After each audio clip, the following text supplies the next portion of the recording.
अगर किसी के बस्ती के अंदर या किसी के घरों के पास कोई गली के अंदर बुलडोज़र लग जाएंगे तो सबसे पहले मजलिस के तमाम अराकीन की लाश के ऊपर से ले जाकर उस घरों को डिमोलिशन करने की होना पड़ेगा।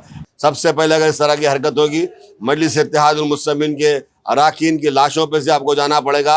हम खामोश नहीं बैठेंगे, हम आवाम के साथ हैं और आवाम को हम किसी किस्म की तकलीफ नहीं देंगे।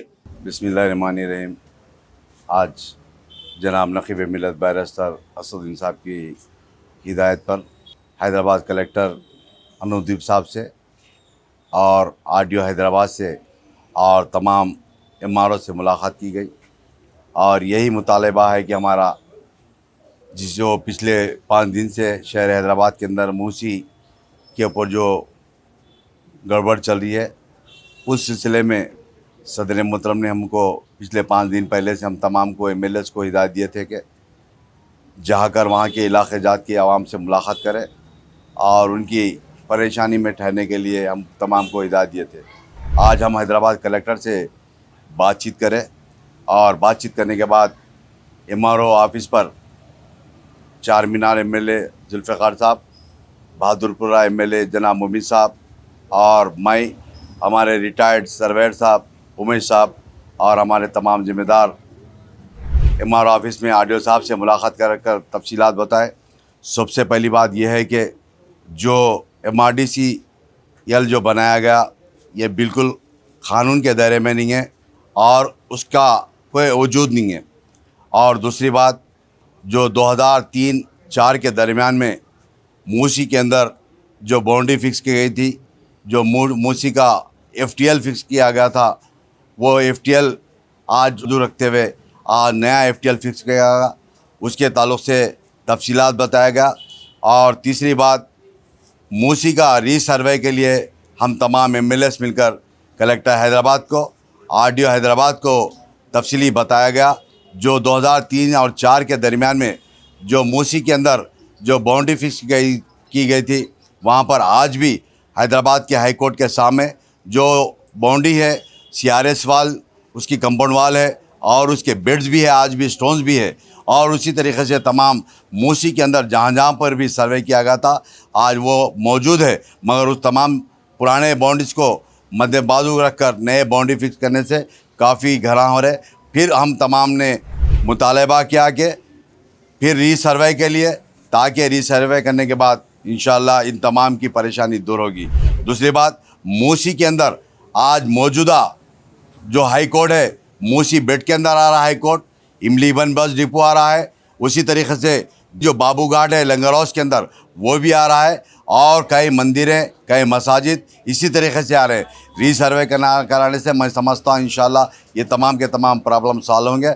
और मैं सबसे पहली बात ये कहना चाहता हूँ कि गवर्नमेंट से, अगर किसी के बस्ती के अंदर या किसी के घरों के पास कोई गली के अंदर बुलडोज़र लग जाएंगे तो सबसे पहले मजलिस के तमाम अराकीन की लाश के ऊपर से ले जाकर उस घरों को डिमोलिशन करने की होना पड़ेगा। मैं सबसे पहले ये बताना चाह रहा हूँ कि ये जो बुलडोज़र का जो चल रहा है दौर, उसको रुकाने की ज़रूरत है। मैं ये भी कहना चाहता हूँ, सबसे पहले गवर्नमेंट के पास रिकॉर्ड को चेक कर लीजिए। ये गलत है जो आज FTL बताकर जो वो कर रहे हैं, सर्वे कर रहे हैं, ये गलत है। और उसी तरीके से कई प्रॉपर्टीज़, चाहे सिटी कॉलेज हो या हाई कोर्ट हो या इमली बन भी डिपो हो या बाबू घाट लंगर हाउस का बाबू घाट हो, इसी तरीके से कई गवर्नमेंट प्रॉपर्टीज़ भी मूसी के बीच में बेड में आते हैं। मैं फिर एक मरतबा आगाह करता हूं तमाम को, तमाम ऑफिसर को, जाकर गरीब आवाम को डराने धमकाने से ये अच्छी चीज़ें होंगी।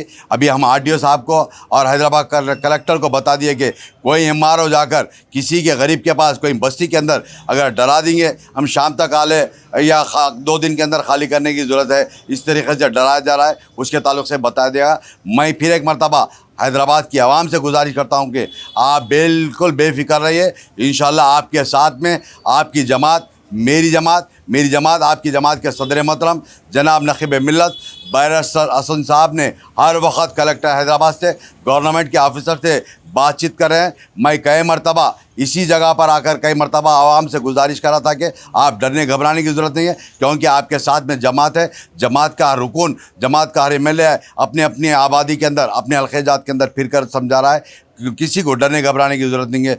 बिस्मिल्लाहिर्रहमानिर्रहीम। आज नकीब मिल्लत हलाज बैरिस्टर असदुद्दीन ओवैसी साहब MP व सदर कुलीन मजलिस इत्तेहादुल मुस्लिमीन की हिदायत के ऊपर मैं और अली जनाब कौसर मोहिउद्दीन साहब, अली जनाब MK मुबीन साहब, हमारे रिटायर्ड सर्वेयर रमेश साहब, मुश्ताक और दीगर मजलिस के कारकुन, हम तमाम कलेक्टर हैदराबाद से हमने मुलाकात की और RDO से हमने मुलाकात की। RDO हैदराबाद से करके हमने उनको बताया, सबसे पहले ये जो सर्वे हो रहा है इसकी कोई लीगल सैंटिटी नहीं है, MRDCL का कोई लीगल सैंटिटी नहीं है, और ये सर्वे आप ड्रोन से करवाए हैं जिसकी वजह से एरर आ रहा है। पहले जो 2003-2004 में जो सर्वे हुआ वो मैनुअल सर्वे हुआ था, जहां पर आप FTL के पॉइंट्स फिक्स कर दिए थे। आप वो पुराने पॉइंट्स को आप नहीं देख रहे हैं, क्योंकि हम अब जब बात करें तो कलेक्टर साहब, हमारे RDO साहब बताते हैं कि हमारे पास रिकॉर्ड नहीं है। अगर गवर्नमेंट के पास रिकॉर्ड नहीं है तो रिकॉर्ड कहाँ से रहेगा। हम यही चाहते हैं कि फिर से रीसर्वे हो, ताकि जो आज हमारी आवाम 4-5 दिन से हैदराबाद की तमाम आवाम परेशान हाल है। लोग घरों के बाहर निकल कर रो रहे हैं, घरों के बाहर रोडों पर बैठ रहे हैं, ज़ईफ़ लोग हैं, कई लोग बीमार हो गए हैं, छोटे बच्चे रो रहे हैं। मैं यही कहना चाहता हूँ कि आप इस तरह की हरकत मत करिए, इसको हम बर्दाश्त नहीं करेंगे। मजलिस इत्तेहादुल मुस्लिमीन, अगर आइंदा किसी किस्म की इस तरह की हरकत होगी या कोई आपके डिपार्टमेंट का कोई भी ऑफिशियल जाके आवाम से कहेगा कि हम 2 दिन में आके घर से निकाल दे रहे हैं, हम अब निकाल देंगे, आपको नोटिस देंगे, इसके लिए हम बर्दाश्त नहीं करेंगे। मजलिस इत्तेहादुल मुस्लिमीन अवाम के साथ है। मजलिस इत्तेहादुल हर वक्त अवाम के दरमियान में रही है। अगर कोई कहेगा कि हम बुलडोज़र लाएंगे, हम ऐसा करेंगे, तोड़ेंगे, ये बुलडोज़र की बात मत करिए। हमने कई 70 साल से हमें देख रहे हैं, इस तरह के बहुत हम मराहल हल करते हुए आए हैं। सबसे पहले अगर इस तरह की हरकत होगी, मजलिस इत्तेहादुल मुस्लिमीन के अराकीन की लाशों पे से आपको जाना पड़ेगा। हम खामोश नहीं बैठेंगे, हम आवाम के साथ हैं और आवाम को हम किसी किस्म की तकलीफ नहीं देंगे। हम यही कह रहे हैं कि रीसर्वे करिए, जब तक आप जो है सो हमारे हलकों में जाने की हिम्मत मत करिए। रीसर्वे करिए और रीसर्वे करने के बाद हम देखेंगे। आप रीसर्वे फिर से दोबारा मैनुअल रीसर्वे कराइए, क्योंकि जो MRDCL का कोई लीगल सैंटिटी नहीं है, आप ड्रोन से सर्वे कर रहे हैं, ये बिल्कुल गलत सर्वे हो रहा है। आप रीसर्वे चेन से कराइए, मैनुअल कराइए, उसके बाद हम बात करेंगे।